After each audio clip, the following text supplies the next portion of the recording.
Honestly अभी के time में इंडियन सिनेमा में सिर्फ कुछ ही ऐसे सिनेमैटिक यूनिवर्सेस है जिनसे कि कोई उम्मीद लगाई जा सकती है, वरना बाकी तो कुछ ऐसे यूनिवर्स भी है जो कि सिर्फ बड़े स्टार्स की स्टार पावर पर चल रहे और उनके कैमियोज के ऊपर। ना तो कोई इंटरकनेक्टेड स्टोरीज है और ना ही कोई प्रॉपर कनेक्शन बिठा पाते हैं वो यूनिवर्सेस आपस की मूवीज के अंदर। सिर्फ और सिर्फ पैसा कमाना है सबको। लेकिन इन सारे फालतू यूनिवर्सेस के बीच में एक ऐसा यूनिवर्स भी है जो कि अपनी चीजों को लेकर काफी ज्यादा सीरियस है, और वो है Maddock horror comedy universe. And day by day this universe is getting bigger. और इस यूनिवर्स में अभी तक टोटल 4 मूवीज रिलीज हो चुकी है। सबसे पहले 2018 में स्त्री पार्ट 1, और उसके बाद यहाँ पर भेड़िया आई थी, और उसके बाद मुंजिया, और उसके बाद इस यूनिवर्स की सबसे बड़ी मूवी स्त्री 2, और अब 5वीं मूवी थमा जो कि दिवाली पर रिलीज होने वाली है, उसका टीजर आ चुका है वर्ल्ड ऑफ थमा के नाम से। तो आओ फिर इस टीजर को फ्रेम बाय फ्रेम अच्छे से ब्रेक डाउन करते हैं और इसकी स्टोरी क्या होने वाली है वो भी थोड़ा बहुत जानने की कोशिश करते हैं, क्योंकि यहाँ पर इस टीजर से इसकी स्टोरी का बिल्कुल भी अंदाजा नहीं मिल रहा है। तो सबसे पहले तो मैं तुमको इसका प्लॉट एक्सप्लेन कर देता हूँ। हाँ पता है अभी तक मूवी रिलीज नहीं हुई, तो मैं तुमको प्लॉट के बारे में कैसे बताऊंगा। बेसिक प्लॉट की जानकारी तो इंटरनेट के ऊपर भी अवेलेबल होती ही है, तो फॉर बेटर कॉन्टेक्स्ट मैं तुमको इसके बेसिक प्लॉट के बारे में बता देता हूँ कि क्या होने वाला है एग्जैक्टली इस मूवी के अंदर। तो थामा की स्टोरी रिवॉल्व करेगी अराउंड एक historian played by Ayushmann Khurrana, जो कि यहाँ पर वेम्पायर्स के माइथोलॉजिकल ओरिजिन्स को एक्सप्लोर करेगा इंडियन फोकलोर में से। और इसकी स्टोरी यहाँ पर अनफोल्ड होते हुए दिखाई जाएगी हमें यहाँ पर 2 टाइमलाइंस के अंदर, एक मॉडर्न डे इंडिया दिल्ली के अंदर और एक एंशिएंट किंगडम ऑफ विजयनगर। और इसी के साथ साथ यहाँ पर एक लव स्टोरी को भी लिंक किया जाएगा। ऑफ कोर्स इसीलिए तो यहाँ पर इस मूवी को हॉरर कॉमेडी के बजाय एक सुपर नेचुरल लव स्टोरी कहकर प्रमोट कर रहे हैं मैडॉक वाले। तो अब इनके हॉरर कॉमेडी यूनिवर्स में एक हॉरर कॉमेडी के साथ साथ एक सुपर नेचुरल लव स्टोरी, ये काफी अलग है, तो देखने में तो मजा आएगा भाई। लेकिन अभी और थोड़ा डीप डाइव करें और यहाँ पर इसके टीजर के ऊपर बात करते करते स्टोरी के बारे में जाने, तो इसका टीजर स्टार्ट ही होता है और हमें दिखाया जाता है, कुछ नहीं दिखाया जाता, एक डायलॉग सुनाया जाता है, और जो कि डायलॉग कुछ इस प्रकार है। आयुष्मान खुराना का कैरेक्टर रश्मिका मंदाना के कैरेक्टर से ये कहता है कि रह पाओगी मेरे बिना 100 साल तक। तो रश्मिका मंदाना का कैरेक्टर रिप्लाई देते हुए ये कहता है कि 100 साल तो क्या,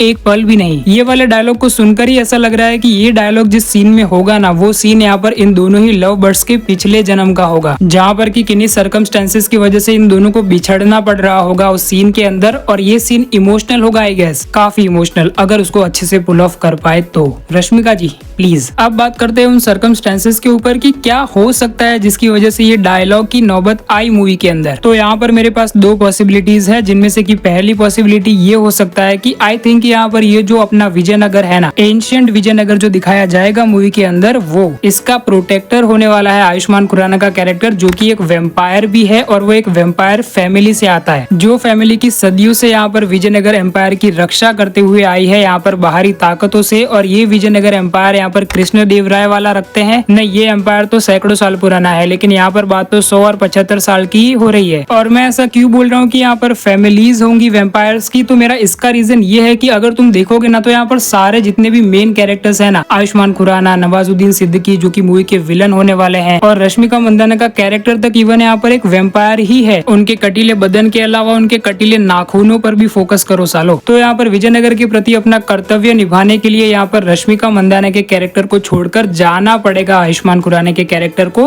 और ये भी पॉसिबिलिटी है कि वो मर भी सकता है, और इसी सिचुएशन में वो ये डायलॉग बोल रहा है अपनी प्रेमिका को। और आखिर किससे बचाना है विजयनगर को? ऑब्वियसली यहाँ पर नवाजुद्दीन सिद्दीकी के कैरेक्टर से। विजयनगर के लोगों पर हमला करता होगा वो, और इसीलिए यहाँ पर उसको जाना पड़ेगा आयुष्मान खुराना के कैरेक्टर को। एंड अब अगर तुमको ये थोड़ा ऑड लगा है ना, तो यहाँ पर वो काफी बेसिक स्टोरी लाइन के साथ भी जा सकते हैं, और जो कि है सेकंड पॉसिबिलिटी। बिना कोई ओरिजिन दिखाए बस हमें ये बता दिया जाए कि ये जो तीनों ही मेन कैरेक्टर्स है ना, विलन, हीरो, हीरोइन, ये सारे यहाँ पर वेम्पायर्स हैं। और विजयनगर के लोगों को ये पता चल जाता है कि यहाँ पर ये प्रेमी प्रेमिका एक वेम्पायर है, तो इनको मारने के लिए वो निकल पड़ते हैं। और यहाँ पर अपनी प्रेमिका को बचाने के लिए जो आयुष्मान खुराना का कैरेक्टर है वो अपनी जान दे देता है, और इसी वजह से यहाँ पर ये डायलॉग बोल रहा था जाने से पहले। और ये जो सारा षड्यंत्र होता है ना, वो यहाँ पर नवाजुद्दीन सिद्दीकी के कैरेक्टर का है, क्योंकि ऑब्वियसली वो विलन है। अब इतने तक तो पॉसिबिलिटीज ही काम करती है, लेकिन अभी जो आगे स्टोरी में तुमको बताने वाला हूँ, वो मुझे 100% श्योर है कि आयुष्मान खुराना के कैरेक्टर के किसी श्राप की वजह से या फिर किसी भी चीज की वजह से यहाँ पर नवाजुद्दीन सिद्दीकी का जो कैरेक्टर होगा वो 75 साल तक कैद रहेगा। ऑब्वियसली उसकी प्यार प्यार की शक्ति, और एक मूर्ति भी हमें नजर आती है जो कि काफी हद तक यहाँ पर जो माता की मूर्ति हमें दिखाई गई थी ना यहाँ पर तुम्बाड़ मूवी के अंदर, उसकी जैसी ही लग रही है। हाँ, लेकिन यहाँ पर इस प्रेमी जोड़े का और इस माता की मूर्ति का कोई ऐसा रिलेशन हो सकता है, ऐसा हमें मूवी के अंदर दिखाया जा सकता है। अब भले ही इस मूर्ति को देखकर ऐसा लग रहा है कि ये इविल साइड में होगी, लेकिन मैंने ये अपना जो कंक्लूजन बनाया है ना कि ये मूर्ति के अंदर की शक्ति का और यहाँ पर आयुष्मान खुराना और रश्मिका मंदाना के प्रेम के बीच में हमें कोई संबंध दिखाया जाएगा, उसकी सिर्फ एक ही वजह है और वो है यहाँ पर बाजू में रखा हुआ वो त्रिशूल। और अब अगर हम ये मानकर ही चले कि ये जो मूर्ति होने वाली है यहाँ पर ये गुड साइड में होने वाली है, तो एक और पॉसिबिलिटी ये है कि यहाँ पर जो आयुष्मान खुराना का कैरेक्टर है वो मरने के बाद यहाँ पर इसकी प्रेमिका जो है रश्मिका मंदाना, उसकी विनती पर या फिर उसकी प्रार्थना पर या फिर जो भी पूजा वगैरह साधना वगैरह वो करेगी, उसकी मदद से उसको ये फल मिलेगा कि तुम्हारा जो प्रेमी है उसका पुनर्जन्म होने वाला है आगे चलकर 100 साल बाद या फिर 75 साल बाद। यहाँ पर ये 100 और 75 के बीच में जो कंफ्यूजन है ना वो मूवी के अंदर ही क्लियर होगा, क्योंकि मैं बिल्कुल भी नहीं सोच पा रहा हूँ कि यहाँ पर आयुष्मान खुराना के कैरेक्टर के अलावा यहाँ पर नवाजुद्दीन सिद्दीकी के कैरेक्टर को कौन कैद कर सकता है। स्त्री